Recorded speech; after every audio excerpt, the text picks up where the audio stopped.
Bonjour, je me présente, Chloé Cournot, je suis protectrice régionale de l'élève. Bien honnêtement, je vous dirais que c'est une série d'événements imprévus qui ont fait qu'aujourd'hui, j'exerce la fonction de protectrice régionale de l'élève. En 2009, j'étais ici à l'Université Laval au baccalauréat en droit. À ce moment, j'avais de la difficulté à me projeter dans ma carrière, puis à déterminer quel type de droit j'exercerais. J'ai eu la chance d'avoir un emploi d'été au protecteur du citoyen, puis également d'y effectuer mon stage. Et ça a été vraiment un coup de cœur. J'ai découvert ce qu'était un ombudsman, l'importance d'une telle institution dans le respect des droits des citoyens. Ça m'a permis aussi de comprendre le fonctionnement de l'État et également les meilleures pratiques dans la gestion des administrations publiques. En parallèle, j'ai fait des études à l'ENAP, un DESS en gestion des administrations publiques, ainsi qu'une maîtrise en fiscalité à Osgoodall parce que j'avais un intérêt notamment de comprendre les sources de revenus pour financer nos services publics. C'est aussi au protecteur du citoyen que j'ai suivi les travaux qui ont mené à la création du protecteur national de l'élève.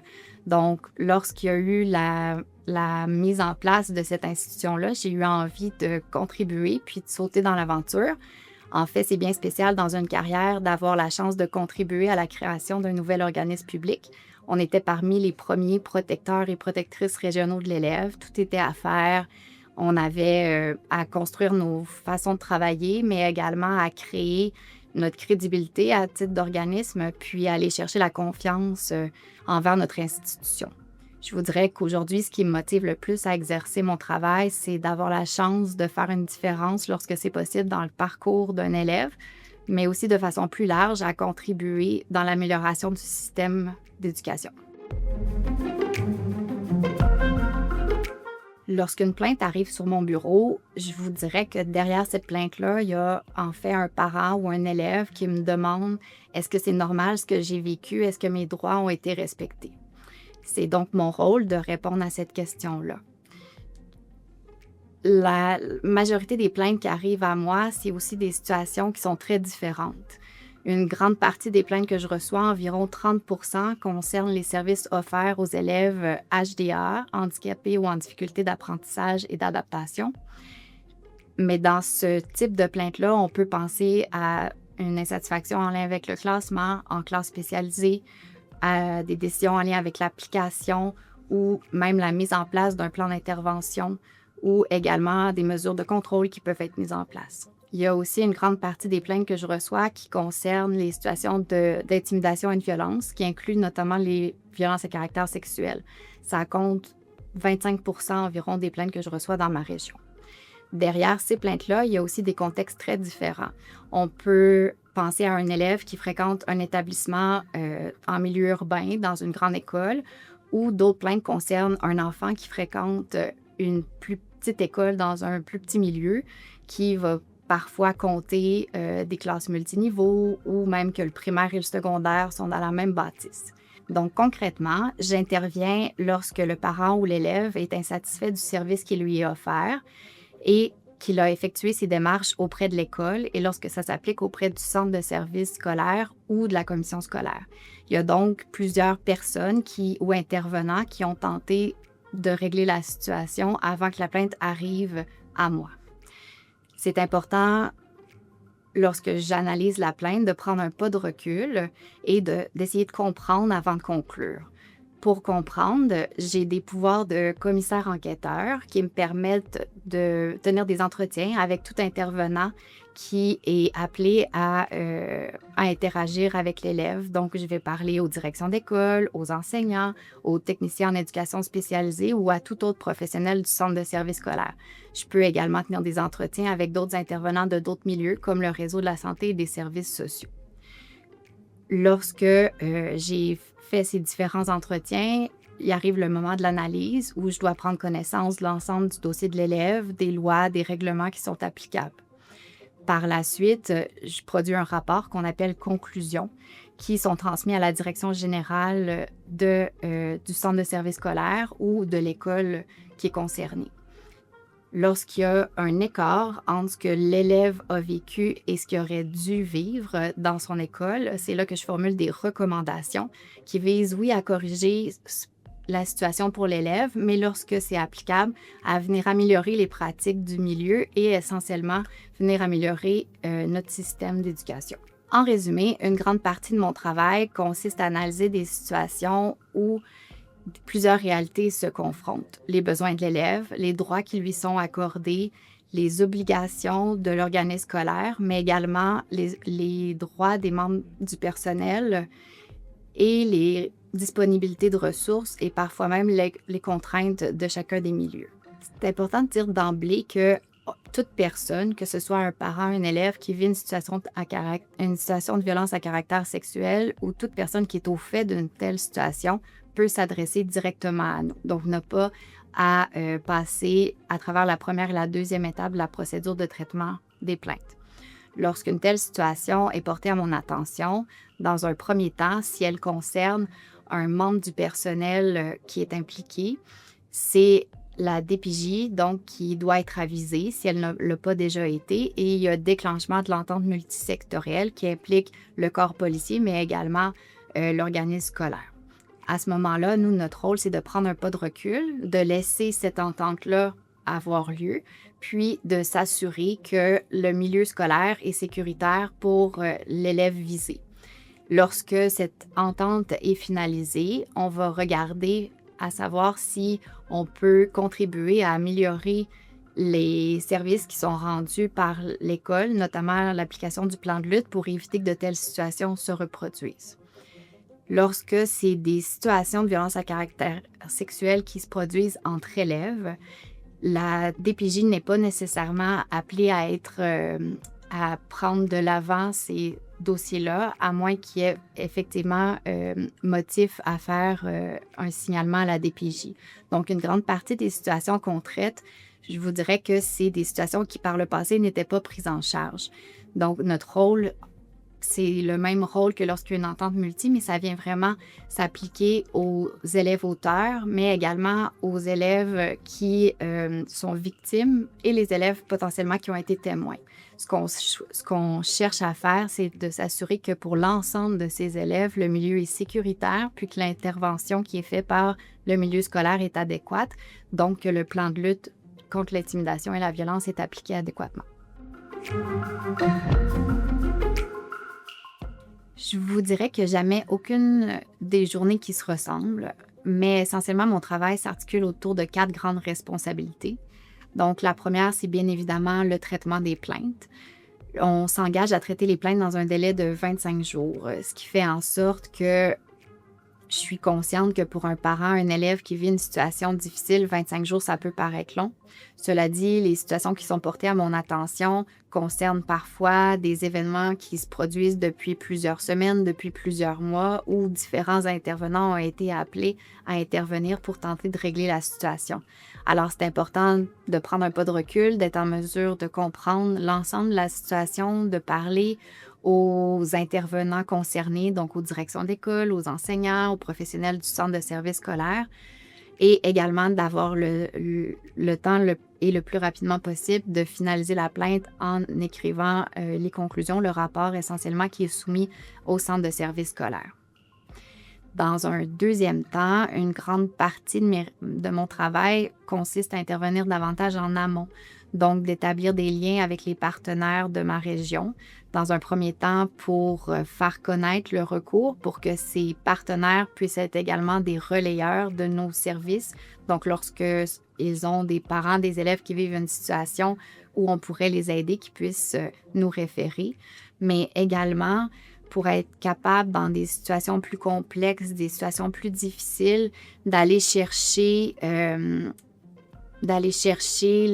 et à mobiliser les bons intervenants autour de l'élève parce que souvent les situations dépassent les murs de l'école et il va y avoir une mobilisation importante qui va être requise.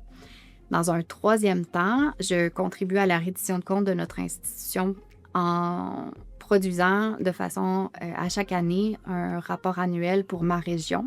C'est le moment de l'année d'avoir une vue d'ensemble sur les plaintes qui nous ont été soumises et être capable de voir s'il y a des enjeux qu'on trouve qui sont récurrents et qui devraient être abordés dans le rapport annuel. Ce rapport-là est présenté à l'ensemble des centres de services, commissions scolaires de la région lors des assemblées générales. Et le quatrième volet de mon travail, et non le moindre, c'est la concertation avec mes collègues, donc avec les protecteurs et protectrices régionaux, dans un objectif de partager les bonnes pratiques des milieux qu'on a pu constater dans nos enquêtes, mais aussi de s'assurer de la cohérence de nos conclusions puis des recommandations qu'on peut faire pour que chacune des situations qui est amenée à nous soit traitée de façon similaire d'une région à l'autre. En fait, certaines situations qui sont apportées à nous sont plus complexes que d'autres en ce que il y a différentes réalités qu'il faut tenir compte. Ça peut être des situations où, par exemple, on parle de bris de service, de bris de scolarisation, où c'est plusieurs événements qui ont fait en sorte qui se sont déroulés depuis plusieurs semaines, plusieurs mois, qui ont fait en sorte qu'on en arrive à un bris de service, bris de scolarisation, ce qui amène une analyse plus approfondie de tous les éléments qui font en sorte qu'on doit apporter des correctifs. Dans un deuxième temps, je vous dirais qu'il y a également les contextes des différents milieux. Donc, si on est en milieu urbain, c'est pas la même réalité d'une école à Québec qu'une école dans une plus petite communauté, par exemple en Gaspésie ou aux îles de la Madeleine.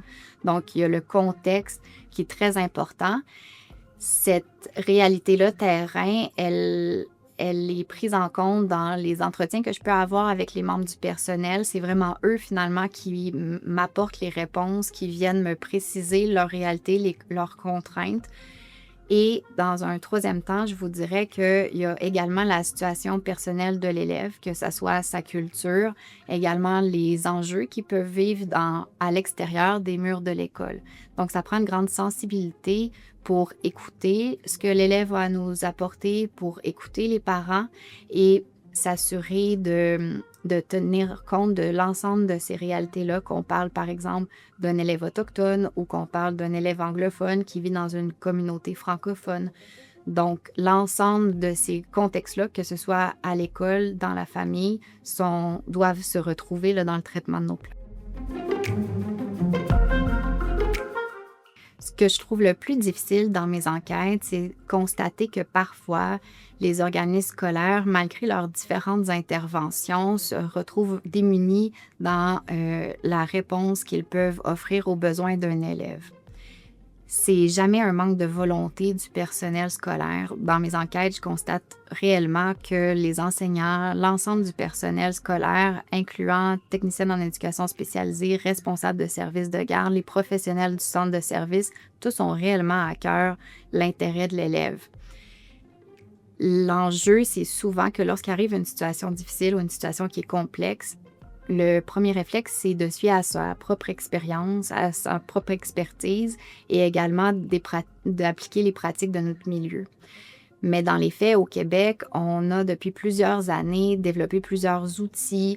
Il y a plusieurs politiques, règlements, lois qui encadrent les pratiques dans les milieux scolaires et qui ont vraiment pour but de s'assurer que le droit des élèves soit respecté puis que nos interventions soient cohérentes.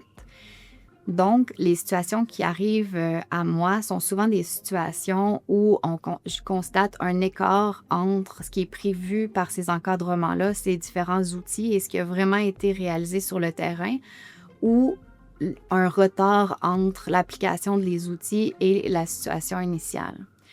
Ces outils ne sont pas là pour rajouter des couches administratives au travail déjà complexe des intervenants scolaires, sont réellement là pour soutenir la réflexion, assurer la cohérence, répondre aux besoins des élèves. Quand je parle d'outils, on pense par exemple au plan d'intervention, on pense... En fait, le plan d'intervention découle d'ailleurs de la politique d'adaptation scolaire qui date des années 2000.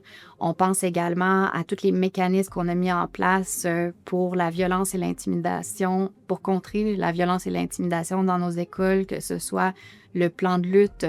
Donc, chacun de ces outils-là établit une démarche pour que les interventions en milieu scolaire soient adéquates, respectueuses des droits des élèves.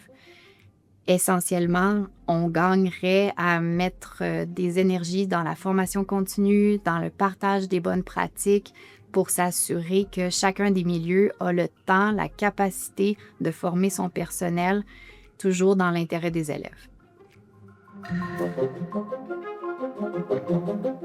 Je prétendrai pas donner un conseil aux enseignants, mais ce que je peux faire, c'est partager un constat qui découle de mon travail. En fait, c'est que le système d'éducation, c'est un monde qui est profondément humain.